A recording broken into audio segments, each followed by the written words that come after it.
Hello, YouTube land. This is Brent and Son coming to you from Lexington, Kentucky, the Bluegrass State. Well, before we get to the stories that we have today, if anyone has a story they'd like to share, you can contact me at brentonson@gmail.com. I'll leave that in the description. If you want to contribute, you can go to a link in the description. It's a PayPal Me link. I appreciate every contribution I've received, and they are very much needed at times, and God bless every one of you. Now, today we have a Native American lady, Charlie, who is going to share some Bigfoot, going to share Little People, and a white wolf story. So these are kind of a Native American type stories. Super fascinating. Got to hear this. So, without further ado, let's just go to our guest. Okay, if you would, introduce yourself, and then we will get into your stories, please. Okay, I'm Charlie Marie. I live in the Pacific Northwest, more like Tacoma, Washington, born and raised. And that's pretty much it for now. Right. Washington State is such a beautiful place.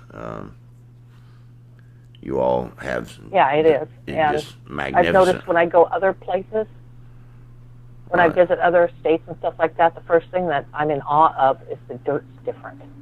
Right. It's really weird. The Washington State dirt up here is basically compost everywhere, and you go somewhere else and it's sand, or it's red, or it's a weird brown, or it's weird. Yeah. Yeah, and you all have just amazing looking forest, and to me, I think it's immaculately beautiful. From what I've seen, because I've not been to Washington State. I've been most everywhere in the country, but I haven't been to Washington State. But I have people send me footage and things like that.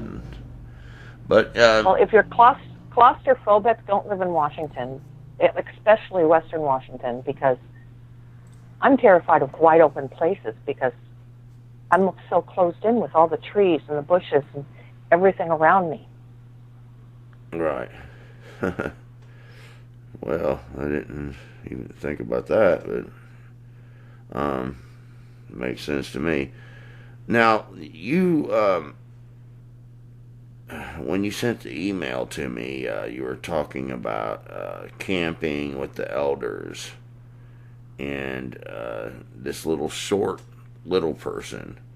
If you want to, let's start with that. Okay, well, last summer, about a year ago, actually, I went camping with my cousin. He introduced me to some elders because I'm a practicing shaman. I'm new at this. And he wanted to introduce me to some more of our Native American family. And they're running a teepee camp up in Packwood, Washington, where I volunteered to go out there and help cook and stuff, and help vets with PTSD and stuff, and sleeping in teepees and campfire and all that. And I had to get up in the middle of the night to use the outhouse, which we set up. And I have a really powerful flashlight my daughter bought me. And, when you're out in the woods and you're walking through alone and there's trees everywhere and roots coming out of the ground, you don't want to trip, you're definitely going to use a flashlight. So I start flashing it around, and I see something, and then I put the flashlight back over there because I saw something move, and I'm terrified of rats. And there was this little person, sort of like one of those little garden gnomes that you see, holding a piece of bark in front of their face. And I pulled the flashlight away, and I was terrified. I was going, well, I'm not sure if I should use four-letter words, but those were the words I was using to myself over and over and over again. And then I looked back over there without the flashlight, and I said, you may pass. I don't mind. Don't mess with me. I won't mess with you. I'm good. And I went in the honey bucket and freaked out a little longer and got my nerves back together and then walked back out, and it was still there holding the bark in front of its face. I said, no, seriously, I'm good. You can continue to move on. Everything's good. You're allowed to be here. And I went into my teepee, and I woke up my boyfriend and freaked out. Wow, that's incredible. Now, do you all have a name for those little people like that? Well, talking to the elders, they said that they don't want to really tell me any information. Right. They want me to experience this on my own, so they just call them little people, and then Right. leave it at that for now until I'm told what, because I'm there to also learn and take in, and they don't want to. Yeah, it seems like a lot of times they don't want to talk about it. Yeah, they're willing to talk about it, but only in the same words that you use. Yeah. And they were surprised that the first night that I spent out there that this happened to me, because elders could be out in the woods every summer, camping, hunting, fishing, doing whatever they want, and they never, hardly ever experienced this. Right. But the weirdest thing is after I went to sleep the same night. Because when I went to sleep, I kept having this reoccurring nightmare that Bigfoot would come in and grab me out of my bed and hold me like under his arm like a sack of potatoes and take off through the woods and take me to his camp.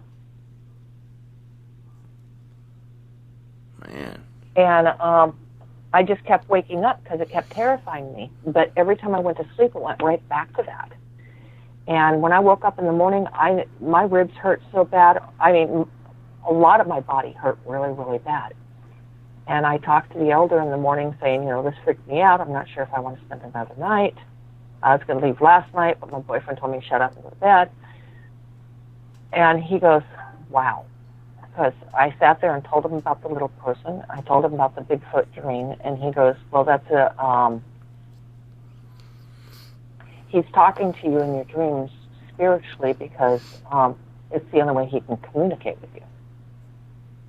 All right. So tonight when you go to bed, I want you to just try not to be fearful because it's your soul, it's your mental brain, it's your spirit that's going, not you. And I go, but I hurt so bad. I mean, look. And I pull my shirt up to show my ribs.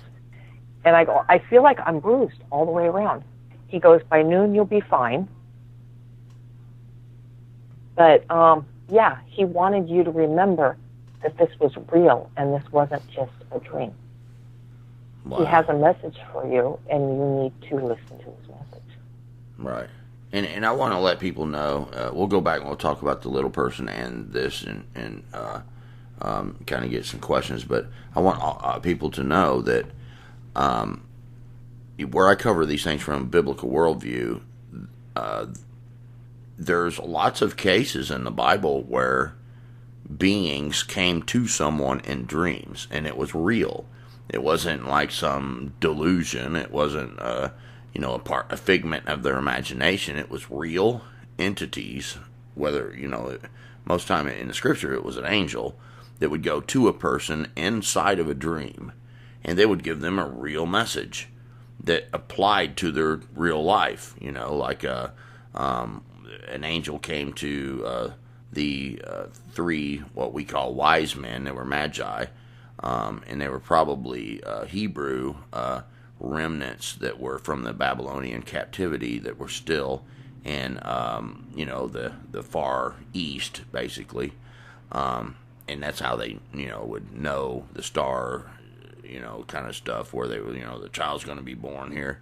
But anyway, the angel came in and said, don't go back and tell Herod about the child. Or Joseph had an angel come to him inside of a dream and said, go to, this child is of God, so, you can marry her. She didn't cheat on you, kind of deal. Or there was a time when an angel said, flee to Egypt because Herod's, seeking to kill you. you're the baby, you know. And so, you know, this is not far-fetched that you had something come to you inside of a dream to, you know, give you some type of message. That's not unbelievable, and it can be real. And a lot of times, I don't know if anyone listening has ever had a dream that they were working all night. I've had dreams where I was working when I was building houses and stuff, but I had dreams where I was working all night long, man, pouring concrete or framing or something like that, and I'd wake up tired. I was like, oh my gosh, I got to go to work now, and I worked all night. You know, I felt like I worked. Seriously, I was sore and tired, and oh my gosh, you know, now I got to go to work and work. Well, this is going to be a 24-hour day. But, you know, so I believe you when you said you hurt. Now let's go back to the little person. Can you give a okay, you're camping with the elders and stuff. So this is kind of like a continuing tradition stuff. Is that correct? Actually, it's the very first year of a long hiatus from the Packwood Native American history. Packwood, at one point, back before, let's say, white man, and this is what I learned at camp also, used to be the center trading post for Native Americans way back when, hundreds of years ago, where the coastal fishermen, the coastal Indians, would bring their goods, their fish, their dried fish and their dried meat and stuff like that, and their leather works and skins to Packwood. And the Eastern Washington Native American tribes and Oregon tribes and some Canadian tribes would come in the fall to Packwood, and there'd be like a 3-week thing of trading.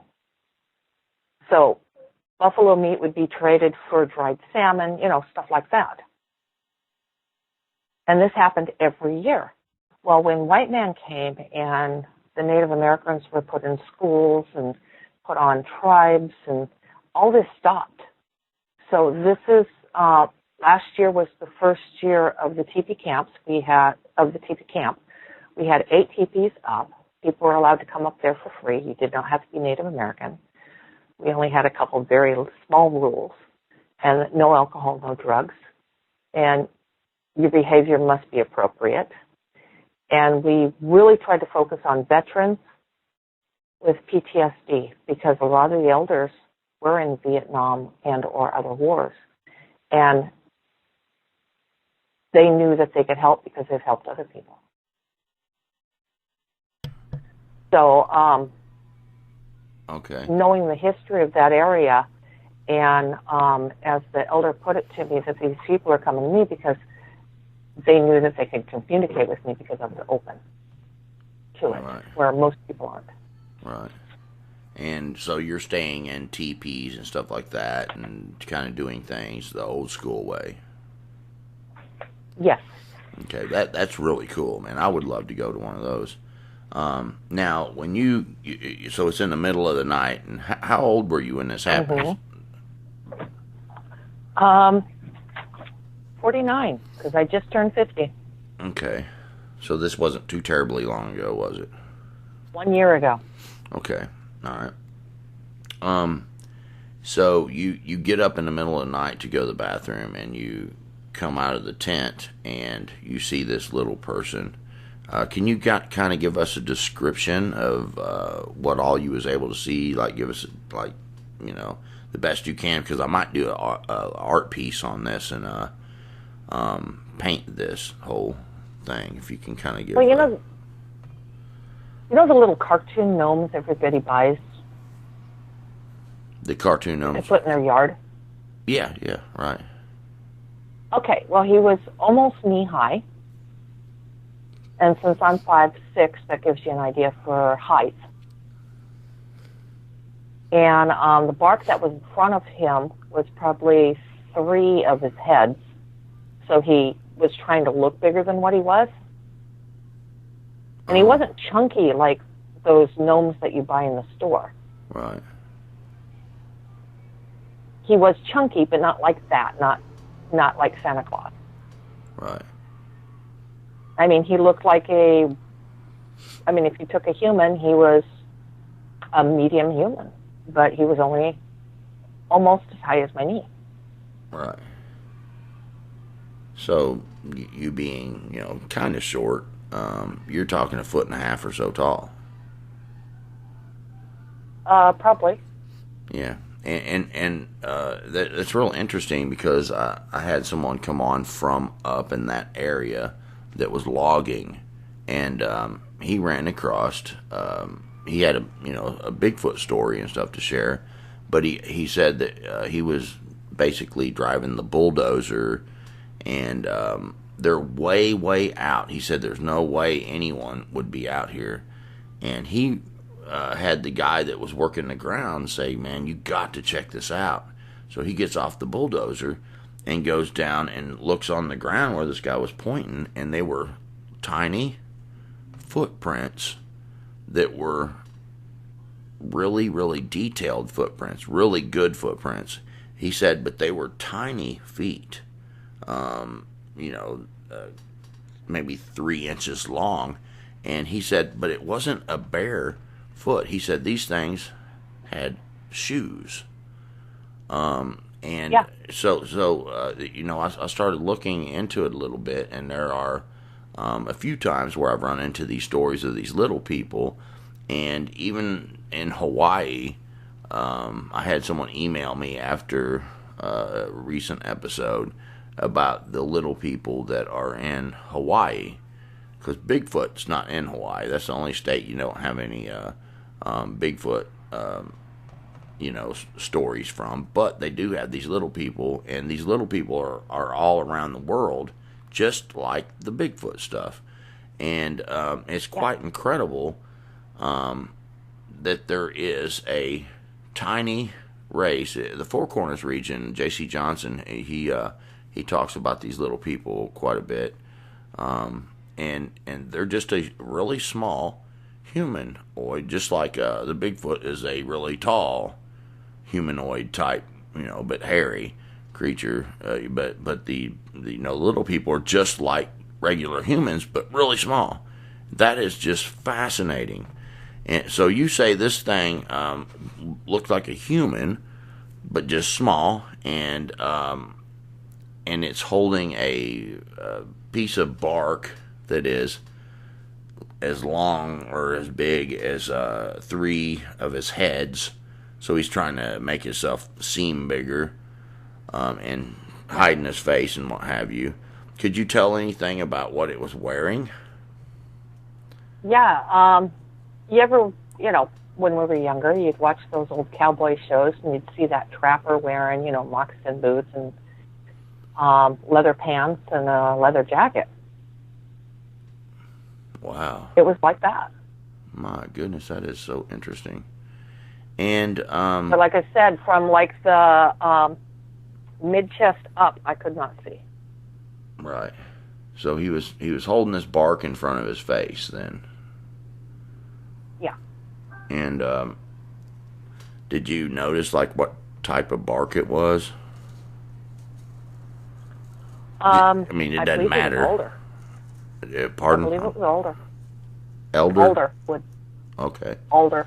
Right. You can sometimes like take a good sized piece of bark off of a tree, and that's so interesting. It's fascinating. Well, why do you think all over you got? Why do you think he was holding that in front of his face to look bigger, or do you think he was partly trying to hide his face? And what? Growing up, I've watched a lot of animal shows and Discovery and stuff like that, and that's just the feeling I got, that he was just trying to look taller and kind of hiding behind it, hoping I didn't see him. Right.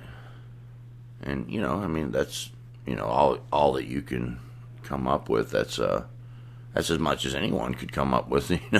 I mean, anything. Yeah. I guess is sort of a guess, but you had the feeling of it, and a lot of times the gut feeling is the best answer, isn't it?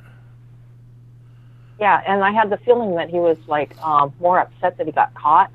Wasn't scared, just upset. Yeah. And that's why I felt compelled to tell him, you know, it's okay, it's all good. I'm not going to hurt you or nothing. I don't care. You can pass through anytime you want. Just don't mess with me. Just go ahead and pass through. I'm good.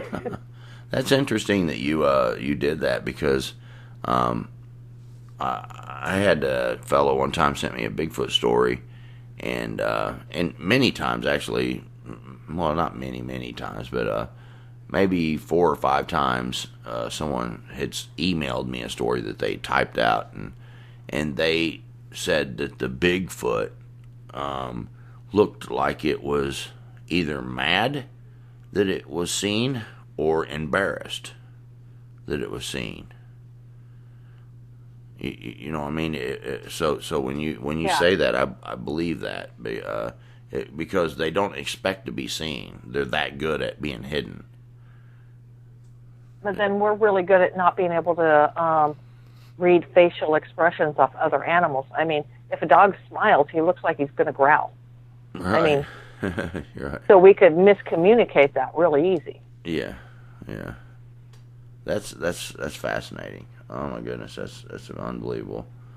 So now when you have this Sasquatch encounter, and it comes to you in the dream and it picks you up and stuff like that, and it feels real, and you actually have physical manifestations of pain and things like that. What can you describe, like in the dream, what you was able to see of it, what it looked like, and things like that, and where did it take you? What's the most information that you can kind of give on what you thought was going on there, or what was trying to be conveyed, or anything like that? Well, from what I can tell, the only thing I remember is waking up trying to grab both sides of the teepee as I'm being pulled backwards out of the teepee. And he readjusts me and shoves me under his arm with his other arm over the top of me, making sure I stay there. And he goes on a full run, and I can feel in my ribs, in my between my ribs and my hips, you know, that soft spot there. Every bump, every move, everything as he's going through these woods. I could feel the bushes and the stickers and the tree limbs just wiping across my face. I felt like my skin was trying to come off because he was going so fast. I could feel him breathing. And I actually was under his arm for a good hour and a half, it felt like. I mean, this dream just went on and on and on. And I hurt so bad that at one point I just had to give in because I hurt so bad I didn't know what else to do. And at one point I put my arms around him, and then my arms would not reach around him. Right. I could not connect my arms around him. But I was able to get a hold of a fistful of hair, and he didn't seem to mind. So I even grabbed in even further to relieve the pain from my sides. And to be able to adjust myself a little bit to breathe better. And he let me adjust myself. I guess he figured I wasn't going to run or try to fight him or something. I don't know. And then he finally takes me into a little tiny itty bitty, like a dead end alley. But, you know, in the woods, like a little tiny valley, but it's like a dead end alley. There's only one way in or out. Right. And he takes me to the very back part of it and tosses me down to the ground, and the other ones, I think there was 2 females and 3 children that came over towards me and kind of poked at me and stuff like that and was checking me out. And I looked at the one that was carrying me, and he just gave me sorrowful eyes, so I knew not to react. I mean, I'm a mom. You don't fuck with my kids. I'm not going to mess with you. Right. And then they went to the front. If I'm looking down the alley to find my way out, they went to the right towards the entrance, but off to the side a little bit more. And they were eating. And a couple of the kids looked like they were getting ready to go to bed. And every time I moved, the guy, Bigfoot, would just adjust his body so I knew just to sit back down. So, I tried to stretch. I felt my ribs. I was trying to just analyze if anything's broke or anything else. It seemed like I spent another 12 hours there. And then suddenly I started getting thoughts in my head that weren't mine. And he started telling me the recent history of his people. And then he started giving me a little bit more history of that, because I guess he got the idea that I actually was hearing him in my head. And then one of the kids got up and, because I'm sitting there and I'm shivering and I'm freezing and stuff like that, and they throw some raw meat down at my feet. And I ate it, but I was freezing. And the Bigfoot guy decided to cuddle up to his family, and they were all going to go to sleep. So I figured I better sleep, and I was freezing. So I tried to go over there like I was a puppy or something and tried to snuggle in. And one of the kids batted me big time, and I think it felt like my arm got broke. And I figured, well, if I'm a puppy and I get kicked away, what do? I go snuggle in again. I don't let them beat me. And I snuggled in again, and one of the other kids let me snuggle up to the back side of him so I could actually go to sleep. And when I felt like I was drifting off next to the Bigfoot, I woke up. Wow. So. Woke up out of a dead sleep. Do you think that sometimes I notice, and not necessarily these kind of stories with Bigfoot, but I've noticed that people will believe that they're dreaming, but in actuality, it was real, that it really did happen, but the whatever it was that come and took them projects something, whether it's some type of infrasound or whatever it may be. It makes them believe that it was a dream state. And there are some things I could get into about some things like even in the Bible where that happened, but it was actually a real thing. Do you think maybe it really did take you? And no, because I checked, because I'm a girl, and if we spend a lot of time in the woods and stuff like that, especially if we're getting carried through woods and everything else, spending 12 hours on the ground and stuff like that, we're going to have dirt in our underwear. We're going to have dirt on the bottom of our feet. I checked myself. To see if I had bruises and everything else. I was perfectly fine, and there was no debris in my bed. And I was sleeping with my boyfriend. Right, but you were still sore, and it did carry you. Yeah. Okay. Oh my God, I was sore. Yeah. So, I mean, really, if it's carrying you, then you may not be dirty. I mean, it's just a thought. Maybe you're right. Yeah. That it was I think that you can actually abduct a person, but not abduct their body, abduct their spirit man kind of thing, and yeah. Because some abduction cases, like from one case I had from the Philippines, it seemed to me like they left his body, but they took his consciousness or his soul or spirit or whatever you want to call it. That's exactly what happened. Yeah, and my soul, but that my doesn't make it less real. Whatever it was. Yeah, it doesn't make it less real. That's true. Yeah, and any kind of trauma that your spirit body would receive would manifest as trauma in your physical body, because they're so interconnected that if you were to hurt this spirit body, the body that you have that's outside, inside your body, then it will transfer over to the regular body, and I could do like a video at some point on near-death experiences, and the ability you still have to feel pain even when you come out of your body. So you know, there is somehow connected to your spirit. Yeah. Person is connected to Well, your I have physical. no doubt. I actually lived this. Right. It was no. I went to sleep. I had a dream. Mm-hmm. That Bigfoot, that spirit, that whatever it was, took my spirit with him. Mm-hmm. And I actually was there for 12 hours or Right. more. I mean, hour and a half through the woods, another 12 hours in that spot. Right.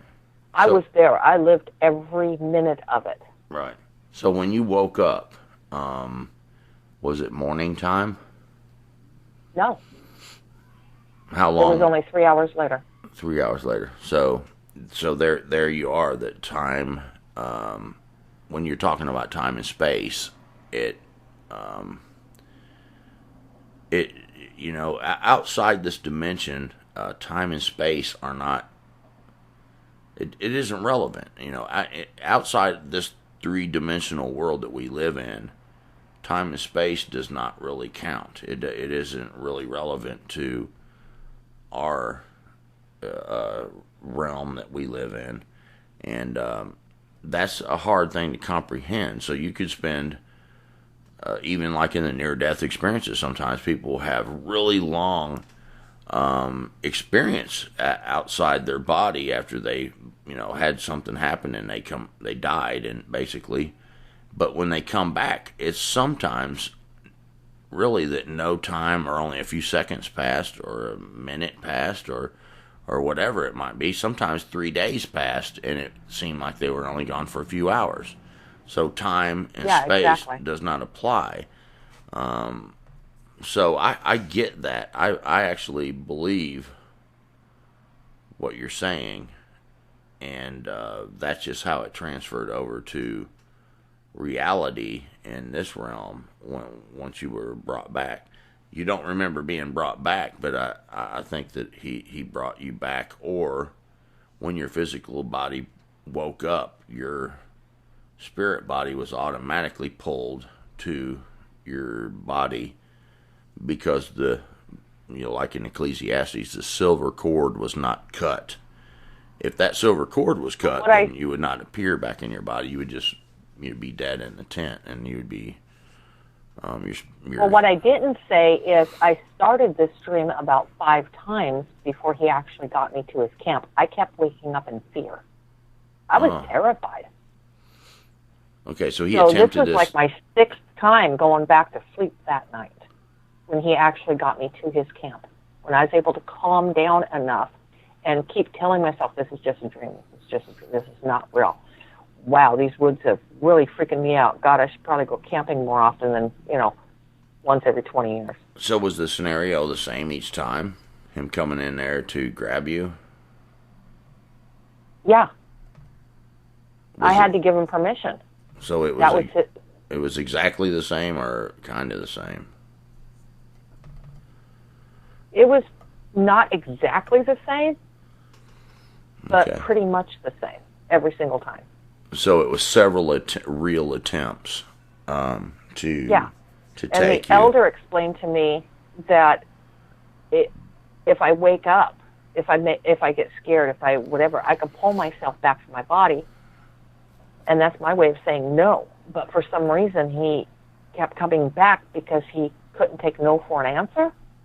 Right. And finally, I just let myself go, and I went with it, and I didn't let my fear pull me back. So I was able to go in for this long term, but as soon as I fell asleep with the little Bigfoot, I woke right back up. My spirit bounced back. Okay. So what do you think the purpose was then? To see maybe where they live, or to see something about them, to know they're real, or what do you think the deal was? I'm not sure if most people are ready for the message. And I still need to go camping again and get the rest of the message and hope we can contact each other again. He's letting me know that they're just very simple people. They just want to live their lives and be left alone. They harm nobody. They have no want for nothing from any of us. All right. And do you think they're are physical? Of us. Right. Oh yeah, Or we I are agree. of them. Right. I believe that they are genetically related. I also Yeah, think and they that's are one physical of the creatures. messages. One of the messages is that we came from them. And it's time for us natives to remember this. This is some of our lost history that we've always known. But because of so many generations have been away from the elders and being taught and living tribal life the way we used to, that we forgot this. And it's time for us to remember again. Right. That we are of Bigfoot. At one point, Bigfoot was turned into us. Right. Well, yeah. I mean, that's interesting. There's lots of different theories out there, as you know. I do think that they are genetically. I think they really do exist in this realm. It seems to me from what I've gathered, but I don't have no proof of it. You know what I'm saying? That they are related to us, partly a spiritual being and a that spiritual beings like angels and stuff like that. They have bodies, but like Apostle Paul said, the glory is different. But in Genesis, it talks about the sons of God coming to the daughters of men, and then this Nephilim deal was created, and which it doesn't mean to fall. If you look in the Hebrew on the way you would spell to fall, it does not mean that. But typically a Nephilim is a really tall being, and there wasn't just hybrids between angels and humans, but there was hybrids between angels and all different types of flesh. And and you get a list of the different types of flesh, like fish and beast and celestial, terrestrial, and there's a whole list that have actual physical bodies. But when you say the glory is different, then that means that there's differences in the say that like when Jesus was resurrected, he was able to walk through doors that were locked, but he was also able to walk up to Thomas and say, thrust your hand in my side and see if I'm not flesh and bone. So he had a real body still yet, even when he had his new body. Angels, they have real bodies. They can, but the glory being different, they're able to go to and fro, in and out of the heavenly realm and this realm, and wherever else there is, which can be debatable. And then, of course, there's some things that are disembodied that are the unclean spirits or the demonic, entities. And some people say they know, like, oh well, the demons are disembodied spirits of the Nephilim, but there's none of that really in the Bible. So anyone that says they know 100%, they don't really have that information other than extra biblical text and things like that. Well, unless they get in the Vatican and get the books that have been not published for public. And they don't know what they're talking about. Right, and and then there's also the like the Enoch stuff and Jasher and things like that, and whether you can depend on that for sure, that's I don't like to teach anything that would be that I would say this is 100% true, and if I don't really know for 100%, I just know that is written, so that's a possibility.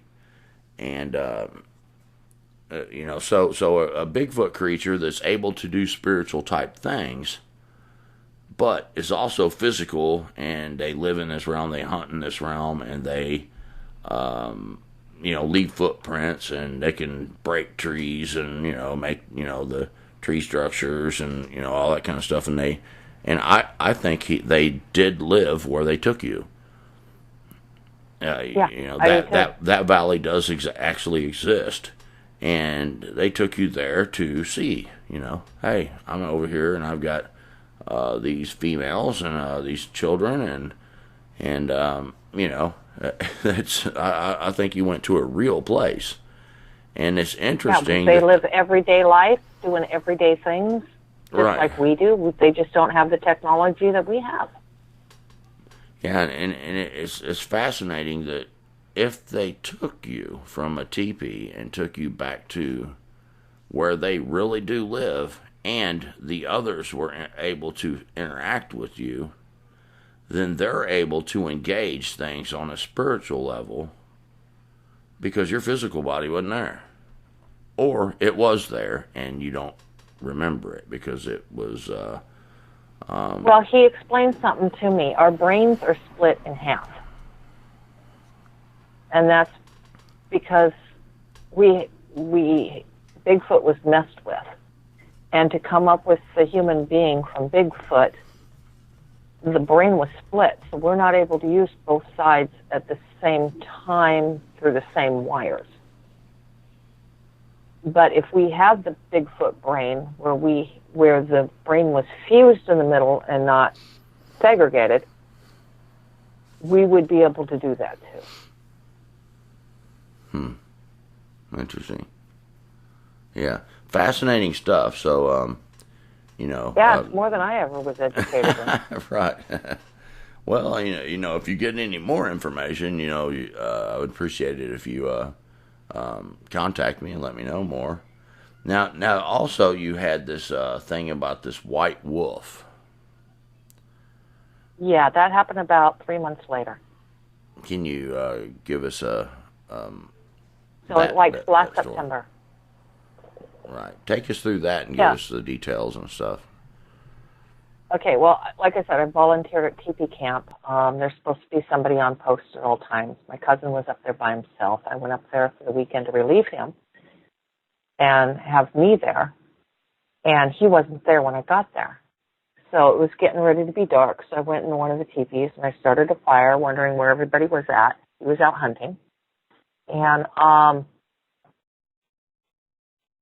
I was there by myself, and I didn't think I had a problem with it whatsoever. And I had the fire going. It was nice and roaring, and I started hearing noises outside. I go, okay, so something's out in camp, big deal. I mean, I've already seen the mice. I've already seen the squirrels. I've already seen, other stuff. We're not far from a river. So I wasn't thinking nothing of it. But then I heard some really big noises right behind my teepee. And it kind of scared me, so I started, getting a little paranoid. And then the teepee has a flap that's down, and it doesn't, and a wild animal's not going to know how to open it. I mean, they can walk through it, but they don't know that. And I have my gun sitting next to me. I have my flashlight. I got the fire roaring. I start talking out loud to make noises and stuff, and then I got this weird feeling of calm. And I looked up at the teepee flat, and half in and half out was a huge wolf. I'd say as big as, not a baby bear, let's say a teen bear, I guess. Not adult, but not a child.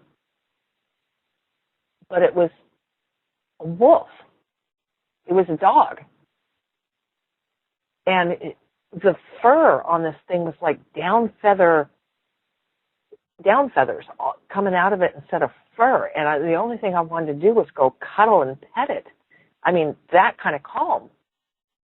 And I hear in my head, or see in my, I'm not sure if I heard it, felt it, whatever, but in my head I'm told, stay where you're at. Do not move. I'll be back. And it backed out, and the teepee flap went down. And I'm sitting there by myself, kind of wondering if I should freak out or cry or panic or scream or whatever. So I sit there and I start tapping my foot on the ground like most mothers do, because, that's what we do. And I'm going, oh, shit, I'm going to be pissed. if something happens to me, my cousin Cliff better show up. This is scaring the hell out of me. Oh, my God. And I keep hearing this noise behind the teepee. And then I'm there for about a good, 45 minutes. And I see the wolf at the entrance of the teepee that's completely opposite of me with a fire in the middle. And she goes, go now. And I look up and I'm going, in awe, shock, all this stuff. It's safe. Go now. So I grabbed my gun, my flashlight, my purse. I got in my truck. I locked myself in, and I drove the hell out of there.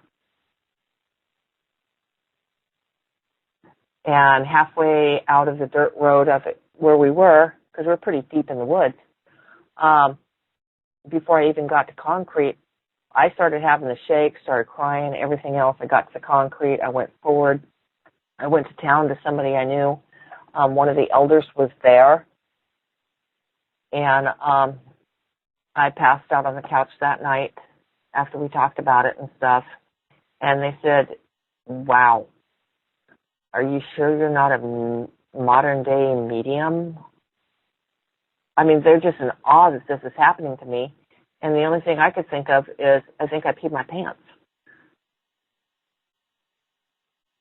So, yeah, it was definitely a huge experience. And I've had time to build up the strength to want to go back now. The next morning, we went out there, kind of find out my cousin Cliff did find a deer. Behind the teepee, he had the skin and the head. Where he was at all night was his house processing the rest of the meat. So they said it was probably coyotes or something out there with the skin and the head.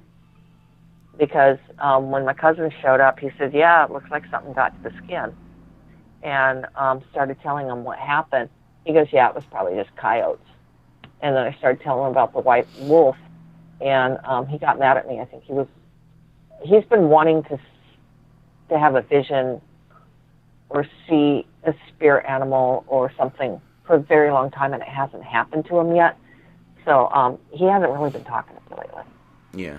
So you had a big, basically teenage, whatever age type, size or whatever, white wolf that comes part way into the teepee, and and then you had are you saying you had another one that showed up to? The same one came back to tell me to run, to leave. It was safe to leave. So it was there to protect you from something. What was it protecting you from? Whatever was tearing that animal skin apart. What do you think that was? Behind the teepee. Coyotes. Coyotes. Other wild wolves that I don't know. I didn't go out there to find out. What about maybe Dogman or something like that? Have you heard anything about those? No, I haven't. In fact, I haven't heard much about anything until I went out there. I mean, I've always heard about Bigfoot. I've smelt him when I was a kid, and, my mom told me that was Bigfoot. I thought it was just something dead, but how does something dead show up and then leave? Right. Now, Dogman, I've only seen that on the internet. Right. And there's a lot of Native Americans that know about the Dogman. Yeah, well, these elders are not going to tell me anything until I experience it for myself and tell my story. Right. Because they don't want to put anything in my head. Right. Yeah. I agree. And the few people that have come forward, they've been kind of clear about that. That's kind of a hush-hush thing. Not everybody needs to know. Not everybody has those kind of experiences. It happens to some people and it doesn't happen to others. But do you think that there are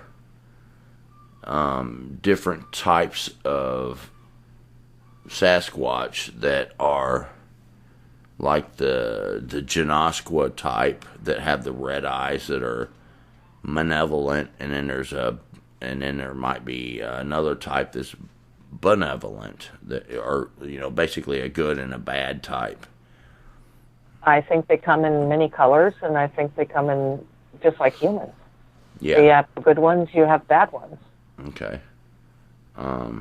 Now, the dogman type creature, the only reason I'm thinking of a dogman type creature is because you had a wolf that typically the dogman most of the time has a appearance similar to a wolf in the face and stuff like that. And this was the most beautiful wolf I've ever seen in my life, and it was huge. Right. Like I said, it was like a medium-sized bear. Right. It was so huge. Yeah. And so when it told you to leave, did you have a fairly good sense of fear that there was something that was telling you to leave for? When she said leave, I was raised by a good Christian mom. You do what your elders tell you, and if this wolf's going to come in and tell me it's safe now, leave, I'm getting the hell out of there as fast as I can. Well, that's very interesting, because it's like it wasn't safe a minute ago, but it's safe now. Leave. Yeah, it took about 45 minutes between the two times it showed up. Right. But see, I've thought this over so many times in my brain that I know for a fact if that noise would have kept going, I would have went out there with my flashlight and my gun. What? Now, can you explain the noise? Can you? So you were hearing a noise? Yeah, I kept hearing like I don't know, an angry guy going through garbage without the tin cans. Wow. An angry guy? I mean, it could have been the hide getting ripped up by these dogs. And yeah, I thought I did hear dogs out there. Right. But out there in the woods, it's not dogs, it's coyotes. Right. That just doesn't seem like coyotes to do that by your tent.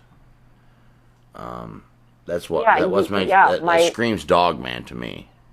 To have such a warning. You might be right. Yeah, because you might be right. I have no clue. Because coyotes typically will not do that near humans, and I think most of the time they're scared of humans. I've never really ran into a coyote that would stick around when you show up. So for it to do that, and I started making noises and stuff, and they ignored me.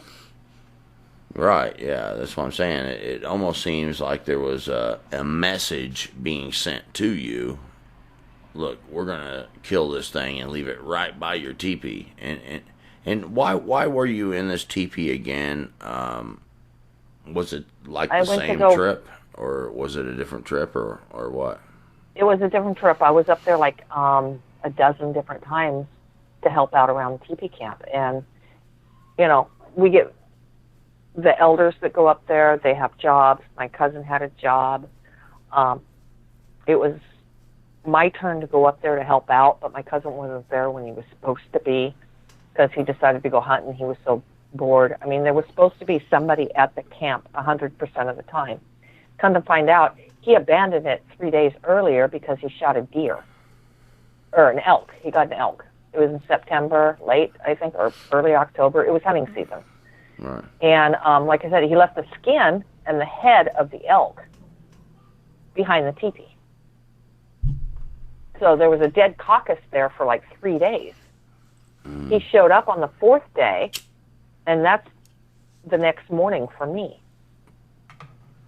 Right. Because, there's no cell phone service, there's nothing. We made plans, okay, I'll be back in 2 weeks, and I'll spend the weekend, I'll spend 4 days here with you. So that was his carcass. So you can go shower, take a break. Huh? What that was? Okay, so that carcass, that wasn't what he left there, was it? Yeah, the skin of the elk. Okay. The hide. Right. And the head. He left behind the teepee. Come to find out, my cousin's kind of a slob. Okay, so that makes a little bit of a difference, because I was thinking something else left that there. So he left that No, there. my cousin left that there. Okay. All right. And after what you were 3 days, hearing... it was selling. Oh, But I didn't know that until the next day when I came back. Okay, so what you were hearing behind the tent was what you felt like was somebody mad, like dogs mad? Like maybe 3 or 4 coyotes back there going through garbage or something. I mean, doing something back there. I couldn't tell what because I couldn't recognize the sounds. But now that after the next morning, I went back with other people, and we found the hide there. The noises made sense. Right. Because at that point, the hide was in like 3 different pieces. Okay, so and my cousin swears up and down it was one piece. Right, so something was tearing apart this hide that he left. Your cousin, is that right, left there? Yeah. Okay, and you knew that wasn't your cousin doing it, you know? Yeah. Okay, so you were hearing some other type of canine that may have been attracted to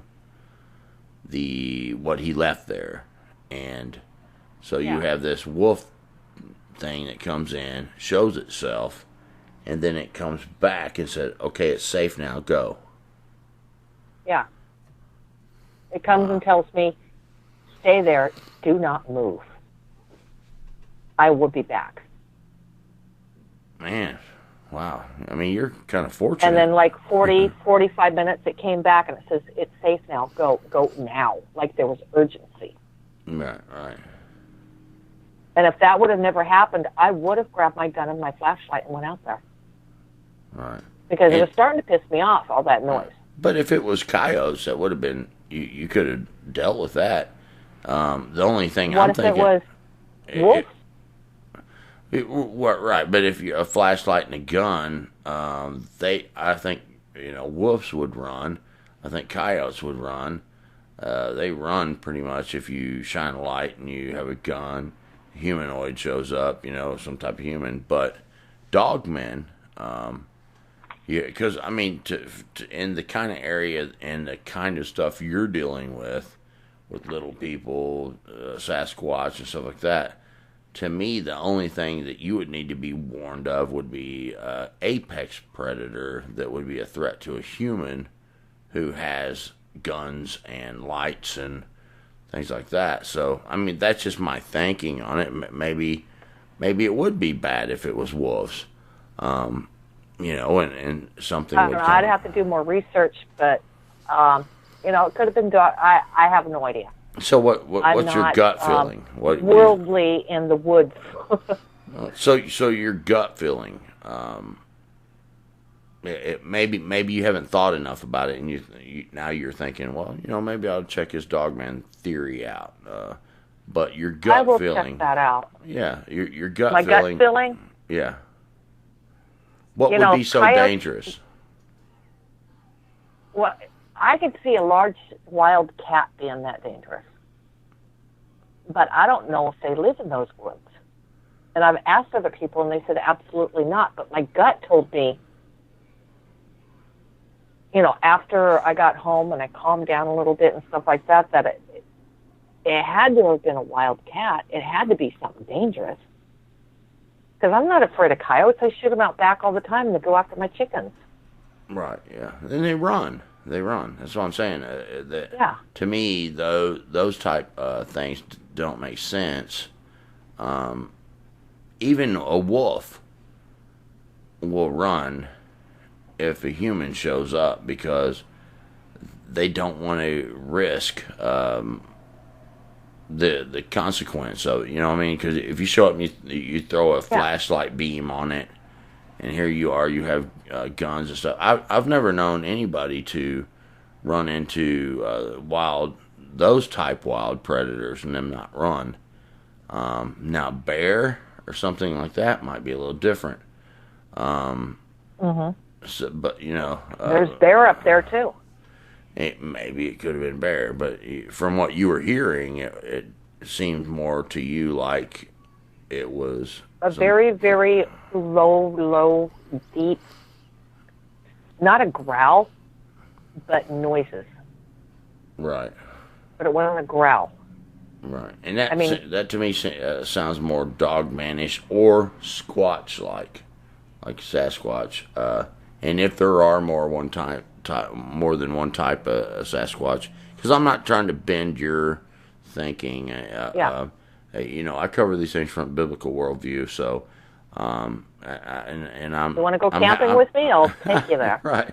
I'm respecting your belief system, and trying to navigate this thing that would, in some kind of way that would make sense. And I think that what would make sense would be, from what you were hearing, that there would be some type of really the only thing that would be something that would be a danger to you would be either a bear, a dog man, a Sasquatch, and the rest would run. Yeah. Yeah. So I don't know what she was protecting me from, but whatever it was, I'm grateful she did. Because I can be hard-headed sometimes. And like I said, I was thinking about going out there. I had to pee. I had to go out there anyways. I had to sit there for 40, 45 minutes wanting to pee really, really bad. Right. Because she told me not to come out. Right. So, that's a fascinating. You have all your stories are really fascinating. I've been ever since I got your email. I've been really wanting to speak with you and get your story to the fans, because I knew that they would like to hear it. And it's different. It's kind of different than many kind of stories that I collect. And then when I do this from the biblical worldview perspective, people want to kind of hear what I think about it. But first and foremost, I want to let you give what you think. And I think you've done that. And I believe everything you've said. And I respect. Well, even talking about it now with you, I can start feeling around my waist haunting pains. It's like like bruise. Yeah, right. As we're talking about it, because I'm kind of reliving it, and it's like, wow. So yeah, that pain can come back when I talk about it, and I don't talk about it. I mean, right. I live in the world of white man around here. It's okay to be Native American and believe in this stuff, but they don't want to hear it. Right. Well, there's lots of white men. I've told elders. Yeah, I'm a white man. I believe you. Pretty much it. Okay. And I love you too. So. I love you too. You must be one of those good old boys. Yeah. And I appreciate you, coming forward and sharing with me. It's really an honor when people would be willing to come share with me something that is so sacred to them. And that's why I try to be very respectful about your beliefs and things like that. And when I give my beliefs, I try to do it in a way that is letting you know that's my opinion. That this is my opinion on it, and my opinion can be wrong because I don't have no proof of it. You know what I'm saying? And I learn with the Bigfoot thing. Yeah, I mean, I learn every time I collect a story. I learn a little bit more, and sometimes my opinion changes because I'm piecing these things together. That's why I call it Brent and Son Mysteries to Search. We're searching out these mysteries, and where I am a Christian, I search it from a Christian viewpoint. And you're searching your mystery from a Native American standpoint, and I want to learn about how you all perceive it. To me, that's fascinating. Well, I'm just at the very beginning of learning my Native heritage. Right. So I'm a Christian, and these experiences made me even want to learn more. I knew it being Native American because that was taken away from my mother's father that was put in one of those military schools and couldn't learn his heritage or live with his family. Right. So right. this is Native Americanness that was stripped away from my family that we're relearning now. You're right. And the elders are now dying off. The elders that know the truth, that want to share, but they came out and they started sharing, and everybody thought they were nuts. So now this generation that's here is learning. Yeah, and like I'm telling you, they're not nuts. Because the things you're telling me, there's not many Christian teachers, basically, that teach the way that I'm trying to be careful the way I say it, because I don't want it to be demeaning or anything like that. Because people are where they're at. That you know what you know, and you study, and you only know and can make educated guesses from what you already have gathered. I've dug deep into this for 30 plus years, into the Greek, the Hebrew, and Aramaic, and I've tried to search out these things from a level that gets to the true meaning of things, and it's not that the church or something would necessarily disagree, that they just haven't went to those areas and looked at it, because there's been plenty of pastors and things like that would be smart enough to do what I'm doing, but it's not really a great thing to be taken into the church and teaching. Well, we're going to talk about Bigfoot today. They're not. It's almost taboo, but it's a reality, and the things that you've talked about today are a reality, and so therefore, sometimes there becomes a divide, because someone who is from a Native American background might get defensive over the elders' view and the church's view, things like that. So I believe God's given me... I'm able to combine the two. Right. I think God's given me the grace to not be offensive, but ask the questions. I'm offensive all the time, so... Yeah, well, you know what I'm saying.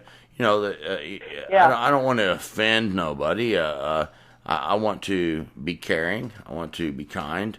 I want to help you figure out what happened to you, and it's really cool that you grew up as a Christian, because then I can begin to appeal to what you do know about Christianity and the Bible and stuff like that, and ask some questions that I'm only asking you to consider. This is what I know, and this is what you're telling me, and now I know more about from the Native American perspective, and that's going to be very, very useful. I've learned a lot since we started talking. Very, very fascinating stuff.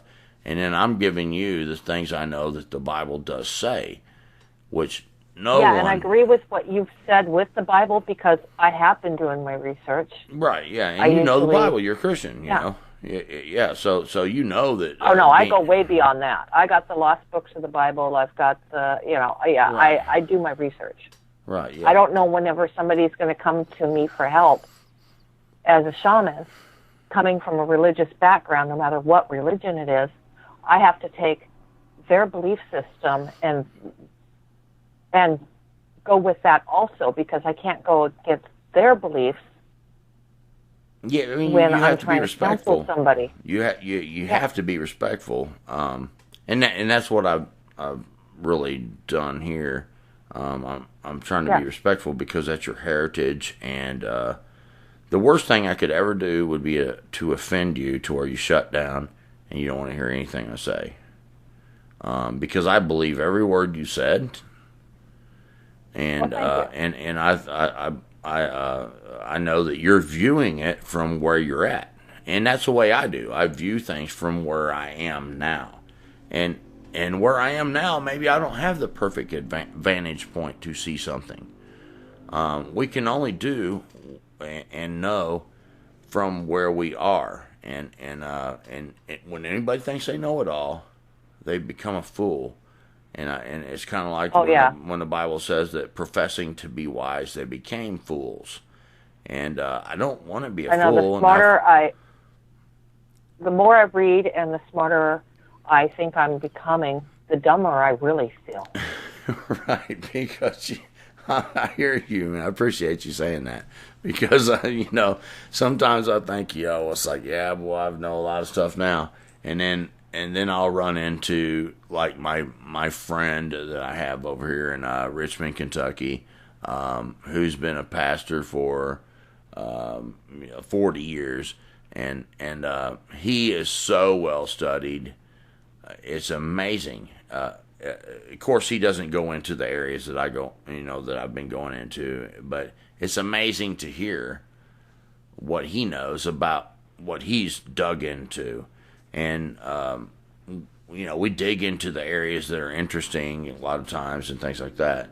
And for me, when I look at your case, I think that that there would be, if I was to be wise, because when the disciples asked Jesus, what will it be like at the time of your return, when you come back, basically, and he said, the first thing Jesus said was, take heed that no man deceive you. So when you look across the whole of the New Testament, there is a lot of stuff about take heed that no man deceive you, or in the last days, or toward the end, basically, because it's kind of worded different in a few places. And when you look at what the original meanings and stuff, the latter times can be a fairly decent amount of time. It could be 1,000 years, 2,000 years. Yeah. The last time, the final or last times or the end times or whatever, isn't necessarily like only a couple years left or something. But there's a certain point where things change, and I think it was from when the Lord came and he was crucified and resurrected and what have you. That from there it was the last days. And, when it comes to, like we were talking about earlier, time and space isn't, applicable to the heavenly realm. So a couple thousand years is the last days. I mean, really, yeah. So we're the kind of people, when we go through a drive-through, if we order something and we wait a whole minute, we're like, oh my goodness, I can't believe it's taking so long. This is ridiculous. I'm not ever coming back here. It is absurd. How impatient. Instant gratification. Yeah. And sometimes I do that. If I get in the turn lane and light turns and there's only like 10 cars and they don't all get through the light, sometimes I get upset and I act like a darn fool. It's like, oh my gosh, man, I need to get a hold of myself, because, there was 2 or 3 people looking at their phone so they didn't take off in time, kind of thing. And then next thing I know, I get caught by the red light and I have to wait till the next time that turn lane gets to go. And yep.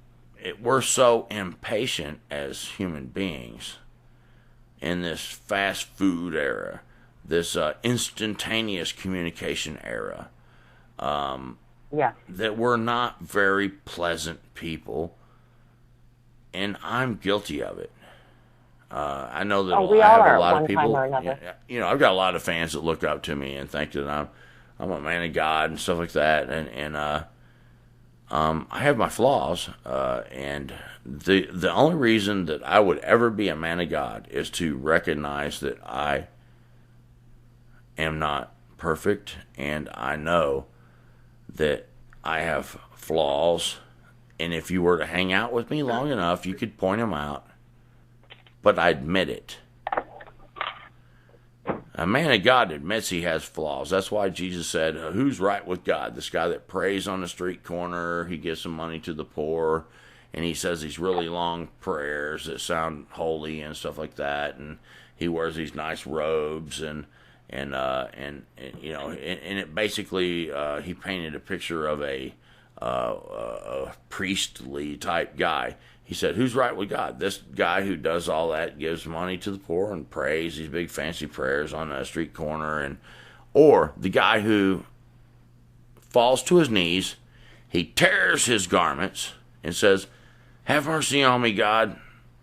I'm a sinner. He said, who's right with God? And they said, the second guy, the guy who fell on his knees and tore his garment and said, I'm a sinner, have mercy. That's the guy that's right with God. So that's me. I would rather fall to my knees and say, I'm a sinner, please have mercy on me. Just like the thief on the cross that said, Lord, please remember me when you come into your kingdom. And the Lord said, amen, you will be with me in paradise today. So my prayer is, remember me, Lord, please. Because I'm on this cross and I'm about to be crucified. And I have no hope without you. And so, you know, that's the way I approach these things. And Charlie, I really appreciate you sharing your story. And it's very fascinating. I have learned a tremendous amount from you. Well, we're going to have to do this again because I spent 3 nights up there, and that was just night number 1. Right. The only thing I would want to say to you, and please never get offended with anything I say, because you're welcome to talk to me anytime you want to. You can email me. I'll give you my home number or my cell number. You can call me. The only thing I can say is make sure that you always consider that there could be deception. There's long cons. I considered that. Right, yeah. And I'm not saying there is. I'm just saying there can be. That's the one thing that I've learned out of all the times that the time that I've done all this is that there's long cons. Because the angelic realm, the fallen angelic realm, and the demonic realm and stuff like that, they got all the time in the world. They can play long cons, over generations even. You know what I'm saying? And that seems unfathomable to people that can't wait a minute in a drive-through. It's like, man, I ordered my food 2 minutes ago and I don't have it yet. I'm ticked. So we can't understand a long con. That is true. Right, yeah. And where you grew up Christian, always keep that in the back of your mind. And I do. I help people get rid of spirits that are in their house and help people that don't want to pass. Right. And spirits that don't want to pass, I help them over. I've dabbled a little bit in helping with getting rid of demons and stuff. And, like I said, I'm a shaman. Right. And I think in the long run, I think the Lord will use you for good. You'll see that play out over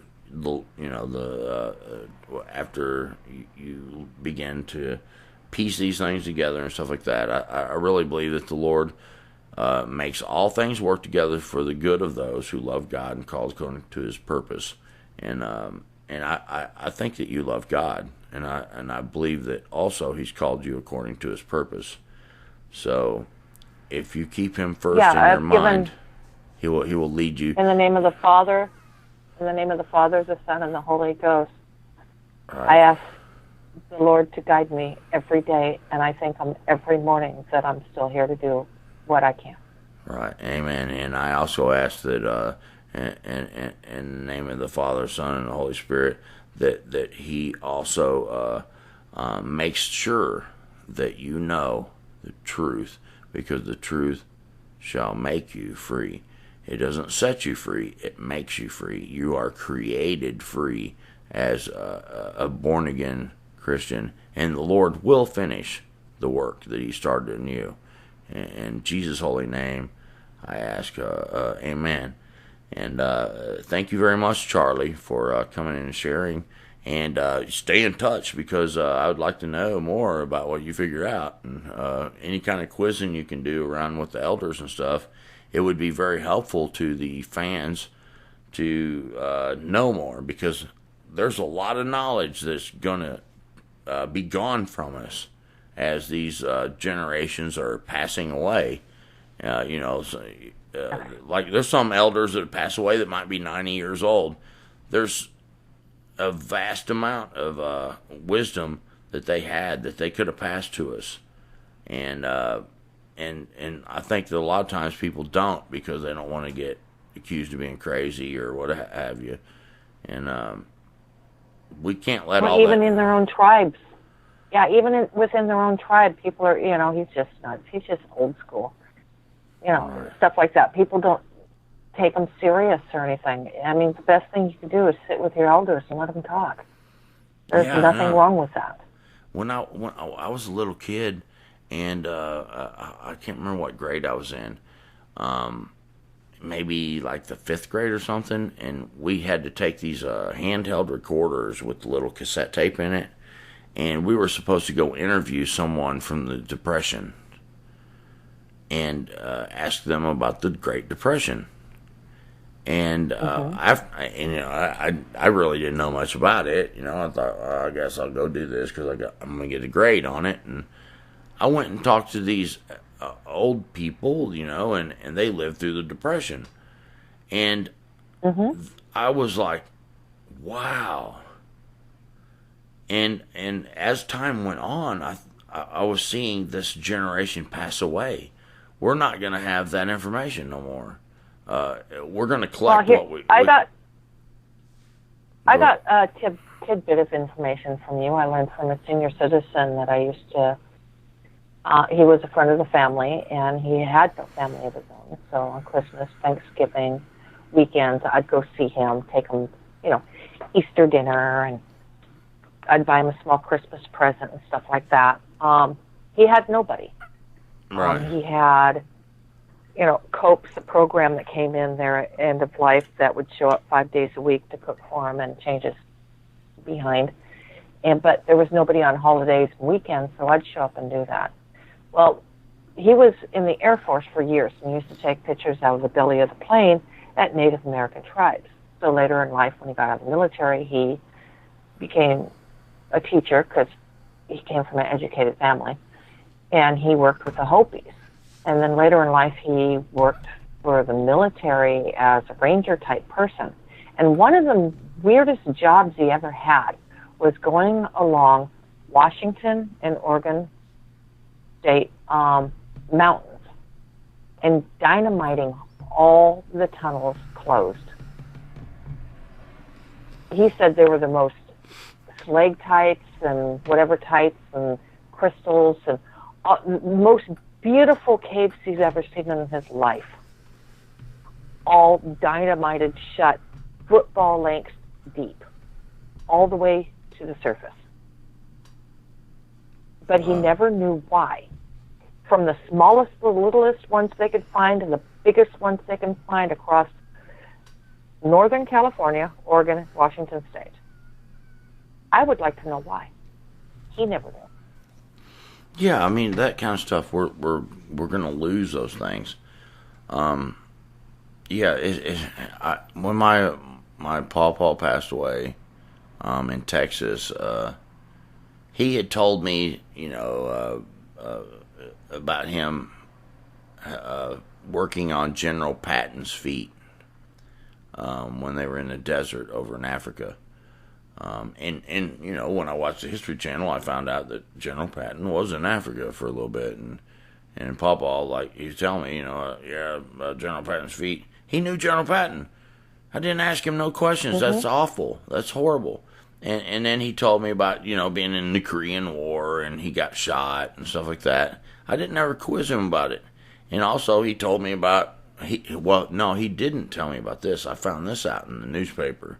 He was an interpreter in the Nuremberg trials after World War II. I wished I had been able to, if I had to quiz him, I could have found a lot more stuff out, man. It would have been very intriguing, but we don't care these days about what elderly people have to say. I'm one of the lucky ones. My mom has always taught me to respect my elders and listen to their stories and spend time with them. And I've done that my whole life. I mean, you'd be amazed on all the things I've heard. Right. And yeah, and you know, I'm not saying I was raised to respect my elders, and I did.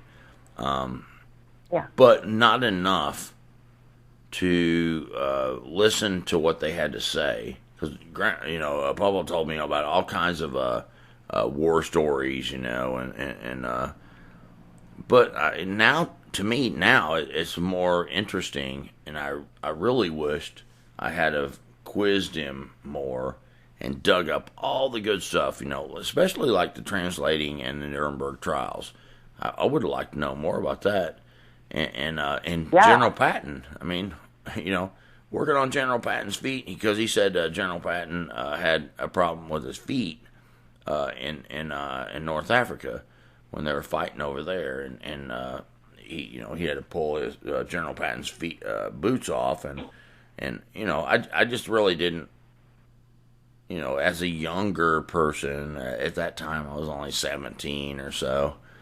I didn't really know much about all that kind of stuff, and it would have been really cool if I had have known and was able to have a camera there and just quiz him on everything that I could think of. And so I'm just saying, anybody out there that knows people that go back to those days, if you know somebody that was in the Holocaust and has a tattoo on their arm that was in one of the concentration camps, quiz them, ask them everything, collect all that information, because it will be valuable, in my opinion, because once they're gone, that's gone.